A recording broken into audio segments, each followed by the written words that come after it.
So the never-ending conveyor belt of top-quality Scandinavian prog continues.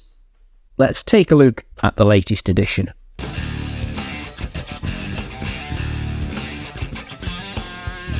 Tusmørke have recently released their latest album, Dawn of Oberon, on the 30th of August. And for those not yet familiar with this group, let me paint you a picture. So imagine a gang of Norwegian wizards, if you will, armed with flutes, synths, and an uncanny knack for summoning the spirits of medieval folklore, and possibly whatever else they found in the basement of an abandoned 1970s prog rock studio. Then this is a pretty decent picture of their raison d'etre. I jest only. They are a psychedelic, progressive folk rock spectacle that's been confusing and delighting audiences since 2012, believe it or not. It's like the musical equivalent of finding a time-travelling hobbit in your backyard. Now, this latest offering, Dawn of Oberon, is the band's 12th album in the 12 years, released in the 12th year since their debut. Now, if you are of a superstitious nature, and let's be honest, this is Tusmørke, so you probably should be, you might think there's something deeply occultist about that. 12th of the 12th of the 12th. Well, the band jokingly says it's twice as sinister as 666, and frankly, who am I to argue with Norwegian math? From the first note of the 18-minute opening title track, you find that you are being whisked away on a wild, technicolor ride straight into the court of Oberon, the king of the fairies. Think A Midsummer Night's Dream, but only if that great bard Shakespeare had been dosed with a little something special and left alone with a mellotron and a stack full of old Canterbury prog records.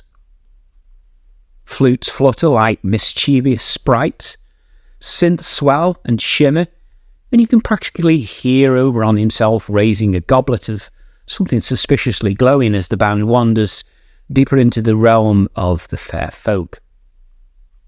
But this is an album about more than just pretty tunes and fairy wings. It's also a cleverly disguised lesson in musical mischief.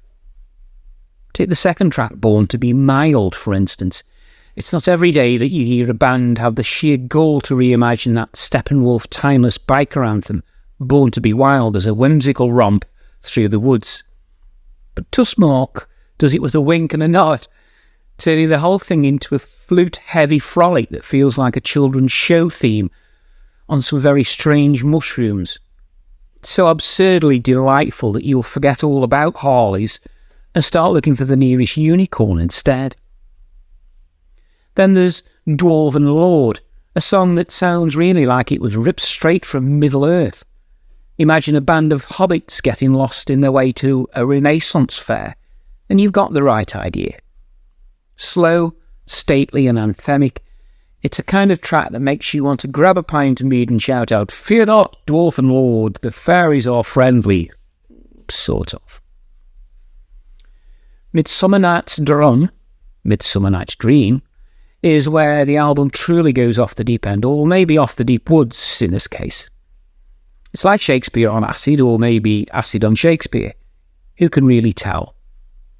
Jazzy keys swill, vocal harmonies twirl, and the whole thing feels like being caught in a very groovy tornado of magical nonsense.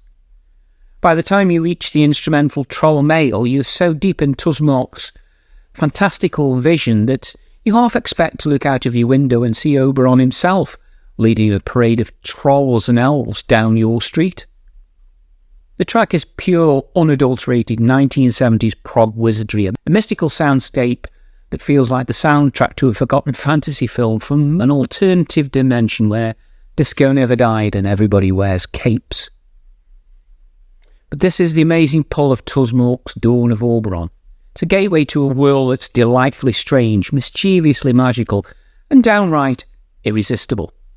It's an invitation to let go of the mundane and dive headfirst into the whimsical, flute-filled madness of the fairy realm. So go on, put it on, and let Oberon and his merry band of psychedelic troubadours take you on a ride. Just watch out for the trolls. They might be friendly, but they've got some wild dance moves. Alright, this is a very nice 8.5, which may yet go higher, but I simply don't know enough about those other 11 albums to judge more strongly at this point.